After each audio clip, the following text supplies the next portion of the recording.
इंदौर के उम्मीदवार को लेकर बीजेपी में भारी खींचतान।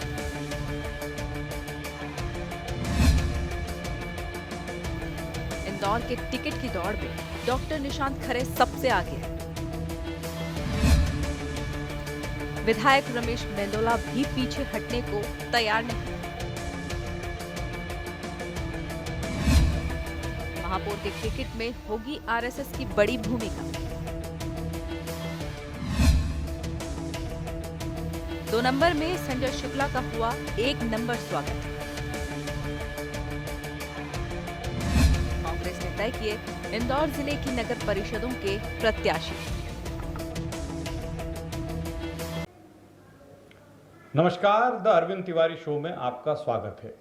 आज हम बात करेंगे इंदौर नगर निगम के लिए भाजपा के महापौर पद के प्रत्याशी को लेकर मची खींचतान पर, इस चुनाव में राष्ट्रीय स्वयंसेवक संघ की भूमिका पर, संभागीय चयन समिति की बैठक पर और कांग्रेस के प्रदेश अध्यक्ष कमलनाथ द्वारा लिए गए एक महत्वपूर्ण निर्णय पर। इंदौर से भारतीय जनता पार्टी का महापौर पद का प्रत्याशी कौन होगा, इसको लेकर जबरदस्त खींचतान मची हुई है।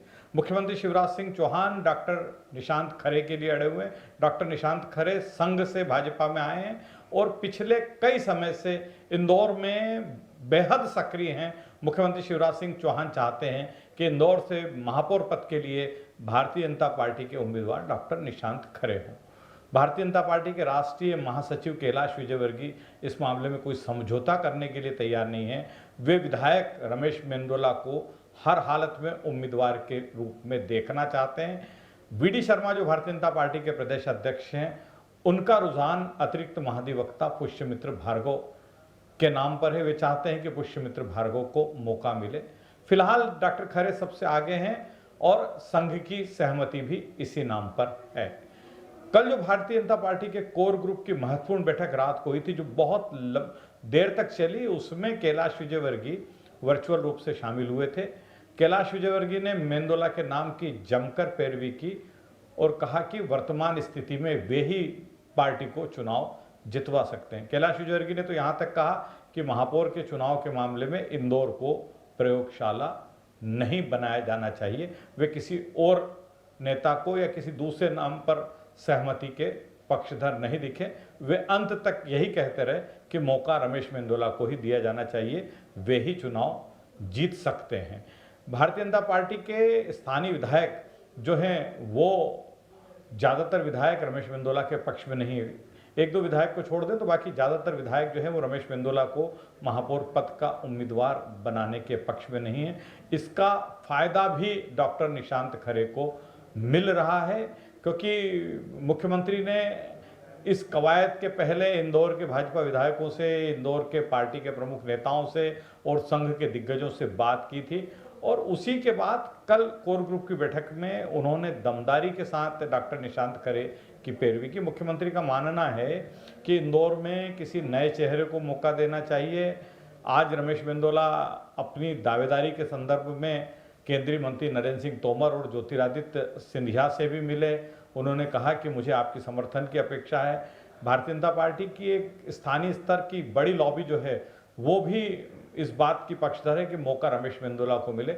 लेकिन फिलहाल इंदौर के महापौर पद के बारे में ये कहा जा सकता है कि डॉक्टर निशांत खरे अन्य दावेदारों की तुलना में दौड़ में आगे चल रहे हैं। अभी जब मैं आपसे मुखातिब हो रहा हूँ, इस वक्त मुख्यमंत्री निवास पर एक उच्च स्तरीय बैठक चल रही है। इसमें मध्य प्रदेश के मुख्यमंत्री शिवराज सिंह चौहान मौजूद हैं, भारतीय जनता पार्टी के प्रदेश अध्यक्ष वीडी शर्मा मौजूद हैं, संगठन महामंत्री हितानंद मौजूद हैं और पार्टी के कुछ वरिष्ठ नेता भी मौजूद हैं। कोशिश ये हो रही है कि इंदौर, भोपाल, ग्वालियर, जबलपुर जैसे जो बड़े नगर निगम हैं, वहाँ के नामों को लेकर कवायद पूरी कर ली जाए ताकि उम्मीदवारों की घोषणा जल्दी हो सके। लेकिन ऐसा लग रहा है कि संभवतः इंदौर के भारतीय जनता पार्टी के उम्मीदवार का फैसला जो है वो दिल्ली से ही होता दिख रहा है। मुख्यमंत्री कल दिल्ली में रहेंगे। वे भारतीय जनता पार्टी के राष्ट्रीय अध्यक्ष से मिलेंगे, केंद्रीय गृह मंत्री से मिलेंगे। कैलाश विजयवर्गीय भी गृह मंत्री अमित शाह के बहुत विश्वस्त माने जाते हैं और ऐसा कहा जा रहा है कि मौका आने पर वे रमेश मेंदोला के मामले में अमित शाह से मिलकर भी अपना पक्ष रख सकते हैं, क्योंकि उन्हें उम्मीद है कि यदि मध्य प्रदेश में उनकी बात नहीं सुनी गई तो वे दिल्ली की मदद ले लेंगे। ज्योतिरादित्य सिंधिया जो है वो आज फिर मुख्यमंत्री से मिले थे और ऐसा कहा जा रहा है कि ग्वालियर में अपने पसंदीदा चेहरे को महापौर पद के लिए मौका देने पर अड़े हुए हैं।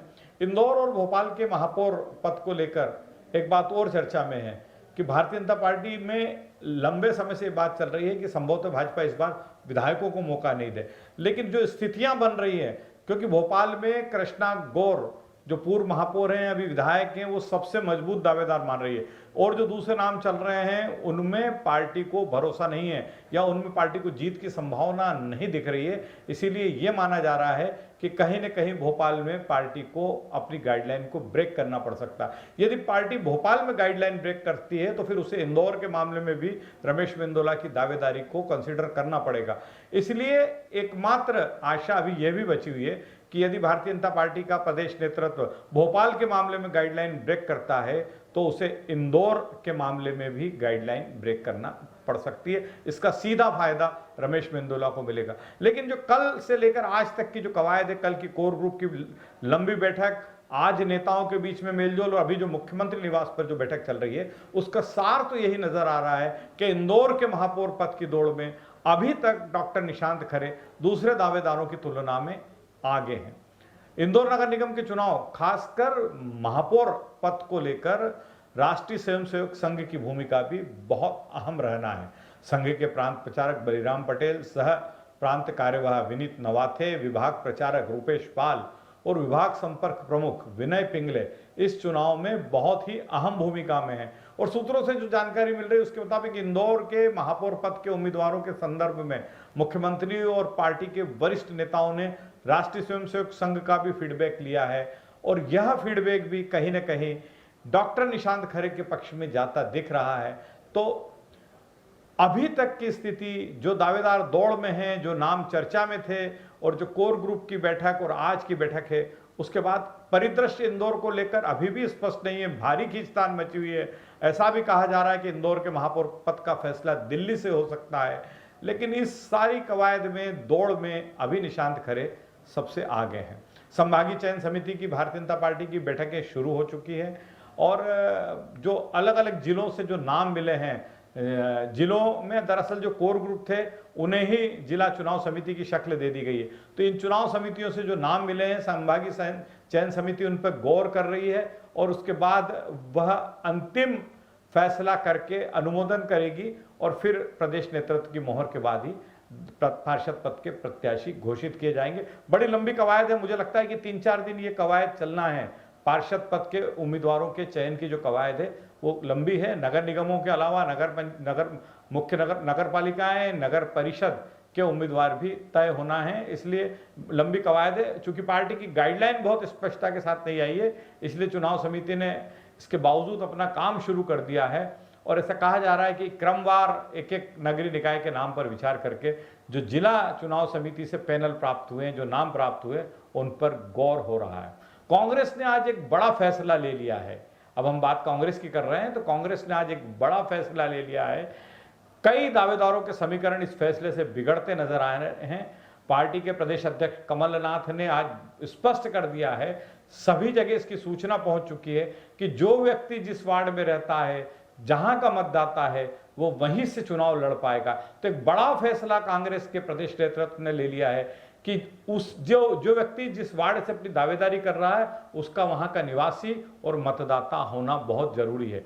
प्रदेश कांग्रेस का यह फैसला कांग्रेस के कई बड़े नेताओं के मंसूबों पर पानी फेर सकता है, क्योंकि इन नेताओं ने वार्डों के आरक्षण पूरे होने के बाद अपने समर्थकों को एडजस्ट करने के लिए उन्हें दूसरे वार्डों में भेजने की तैयारी कर ली थी, दूसरे वार्डों से उनकी दावेदारी की थी और अपने प्रभाव का उपयोग करके कई जगह उन्होंने इन नेताओं के नाम सिंगल स्वीकृत करवा लिए थे, चुनाव समिति तक सिंगल भेज दिए थे। तो अब ऐसा लग रहा है कि कमलनाथ का यह फैसला पार्टी के कई दावेदारों को भारी पड़ सकता है। कई दिग्गज नेताओं के जो अपने समर्थकों को दूसरे वार्ड में एडजस्ट कराना चाह रहे थे, उन पर भारी पड़ सकता है। कल और आज में कांग्रेस ने नगर परिषद जो है इंदौर जिले की 8 नगर परिषद के लिए अपने उम्मीदवारों का चयन भी लगभग पूरा कर लिया है। 1-2 नगरीय निकायों को छोड़कर ज्यादातर नगरीय निकायों में पैनल बन गए हैं। 50% से ज़्यादा नाम सिंगल हो गए, तो एक बड़ी कवायद कर ली है और कांग्रेस ने, और ऐसा लग रहा है कि आने वाले 2-3 दिन में नगर परिषद के उम्मीदवारों की घोषणा हो जाएगी। यह भी कहा जा रहा है कि कांग्रेस के 40 से ज़्यादा वार्डों में, इंदौर शहर में 85 वार्ड हैं, उनमें 40 से ज़्यादा वार्डों में स्थिति बहुत स्पष्ट हो गई है और 16 तारीख के आसपास 40 वार्डों के उम्मीदवार घोषित कर दिए जाएंगे। 15 तारीख को कमलनाथ इंदौर में हैं, उनका अधिकृत कार्यक्रम घोषित हो चुका है। वे इंदौर आने के बाद सबसे पहले कांग्रेस के नेता गोलू अग्निहोत्री के निवास पर जाएंगे। गोलू अग्निहोत्री को कमलनाथ 2023 के चुनाव में इंदौर 4 से कांग्रेस के टिकट पर चुनाव लड़वाना चाहते हैं। इसी दिशा में कदम आगे बढ़ाते हुए उन्हें नगरीय निकाय चुनाव में विधानसभा क्षेत्र क्रमांक 4 का जुम्मा सौंपा गया। तो कमलनाथ गोलू अग्निहोत्री के निवास पर जाएंगे, गांधी भवन पहुंचेंगे, वहां कांग्रेस कार्यकर्ताओं को संबोधित करेंगे। वहां से जो है कांग्रेस के उम्मीदवार संजय शुक्ला को एक रैली की शक्ल में लेकर वे कलेक्टोरेट जाएंगे, जहां पर संजय शुक्ला अपना नामांकन दाखिल करेंगे। उसके बाद कमलनाथ के अलग अलग कार्यक्रम हैं, वे बिजनेस कम्युनिटी के लोगों से मिलने वाले हैं, मीडिया के लोगों से मिलने वाले हैं, कांग्रेस के वरिष्ठ नेताओं से और कार्यकर्ताओं से मिलने के लिए उनका समय आरक्षित रखा गया है। तो 15 तारीख बहुत महत्वपूर्ण है, इसी दिन कांग्रेस के प्रत्याशी संजय शुक्ला अपना नामांकन दाखिल करेंगे। कांग्रेस के उम्मीदवार संजय शुक्ला आज विधानसभा क्षेत्र क्रमांक 2 के वार्डों में जनसंपर्क के लिए पहुंचे। विधानसभा क्षेत्र क्रमांक 2 यानी कैलाश विजयवर्गीय और रमेश मेंदोला का क्षेत्र, यहां पर 1993 के बाद कांग्रेस लगातार चुनाव हार रही है और नगरीय निकाय चुनाव में भी कांग्रेस का परफॉर्मेंस बहुत ही खराब रहता है। संजय शुक्ला ने आज अपने चुनाव प्रचार के दूसरे दिन इस विधानसभा क्षेत्र के 5 वार्डों में दस्तक दी और जिस गर्मजोशी के साथ संजय शुक्ला का इन वार्डों में स्वागत हुआ, उसने सबको चौंका दिया। यह विधानसभा क्षेत्र जो है, यहाँ पर कांग्रेस के बारे में कहा जाता है कि 2-4 वार्ड कांग्रेस जीत ले तो बड़ी बात है, लेकिन आज जो समर्थन मिला, आज संजय शुक्ला जिन वार्डों में पहुंचे उनमें 3 वार्ड में कांग्रेस के पार्षद हैं, 2 वार्ड में भारतीय जनता पार्टी के पार्षद हैं, लेकिन आज वहां सभी वार्डों में संजय शुक्ला को समर्थन मिला। कल संजय शुक्ला अयोध्या कहे जाने वाले, भारतीय जनता पार्टी के गढ़ कहे जाने वाले विधानसभा क्षेत्र क्रमांक 4 में जनसंपर्क में रहेंगे। हालांकि संजय शुक्ला जब पहली बार पार्षद बने थे 1995 में, तब वो इसी विधानसभा क्षेत्र के सुदामा नगर क्षेत्र से पार्षद बने थे। तब उन्होंने भारतीय जनता पार्टी के बहुत ही लोकप्रिय और कद्दावर नेता शंकर यादव को चुनाव हराया था। तो संजय शुक्ला की राजनीति की शुरुआत विधानसभा क्षेत्र क्रमांक 4 के एक वार्ड से ही हुई थी। कल वो फिर उसी विधानसभा क्षेत्र में जनसंपर्क के लिए पहुंच रहे हैं। आज बस इतना ही, कल हम फिर मिलेंगे कुछ नई जानकारियों, नई सूचनाओं और नए मुद्दों के साथ। नमस्कार।